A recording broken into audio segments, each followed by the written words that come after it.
2026 ला आलेला प्रश्न, जो प्रश्न छेदांचा लसावी काढून आपल्याला बेरीज आणि वजाबाकी करता येते. अपूर्णांकाचा काय, अपूर्णांकाची बेरीज आणि वजाबाकी करताना आपण छेदांचा लसावी काढतो. 174 रिपीट आहे, 356 रिपीट आहे आणि 182 रिपीट आहे.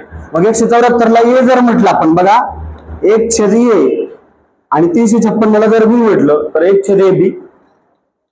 त्यानंतर 1/356 ला बी म्हटलंय, 182 ला सी म्हटलं. नंतर 1/174 ला ए म्हटलंय, 182 ला सी म्हटलं. अपूर्णांकाची बेरीज आणि वजाबाकी करताना छेद समान लागतात. म्हणजे इथं ए बी आहे, इथं बी सी आहे, इथं ए सी आहे. मग जर इथं सी घेतला, बरोबर, इथं ए घेतला आणि इथं पुन्हा बी घेतला, तर काय झाला, एबीसी एबीसी एबीसी कसं असू द्या गुणाकारात, बरोबर, एबीसी एबीसी सेम होतील. मग इथं सी ने गुणलं म्हणून इथं सी ने गुणायचं.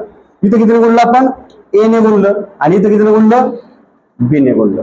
मग काय होतं बघा, एक सी म्हणजे सी, एक ए वजा एक बी आणि छेद सगळ्यांचा एकदाच लिहितो आपण समान झाल्यामुळं. राहिलं काय शेवटी, सी अधिक ए वजा बी.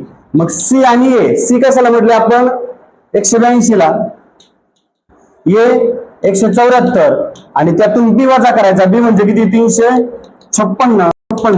182 ची 174 ची जर आपण बेरीज केली तर ती होते 356 आणि पुढे वजा 356 छेद 182 गुणिले 174 गुणिले 356 आणि 356 356 गेला 0 आणि 0ला कोणत्याही संख्येने भागल्यानंतर उत्तर किती येईल, 0. उत्तर किती येईल याचं, 0. समजलं. बेसिक काय याचं, अपूर्णांकाची बेरीज आणि वजाबाकी करायची.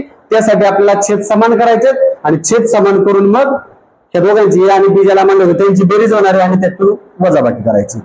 आता याच्यासाठी शॉर्ट ट्रिक बघा. ज्या दोन लहान संख्या आहेत, कोणत्या दोन लहान आहेत, 174 आणि दुसरी 182 यांची बेरीज करायची आणि त्यातून मोठी संख्या वजा करायची. 356 वजा 356 बरोबर उत्तर काय, 0. समजलं ही त्याची ट्रिक. सोडवा प्रश्न.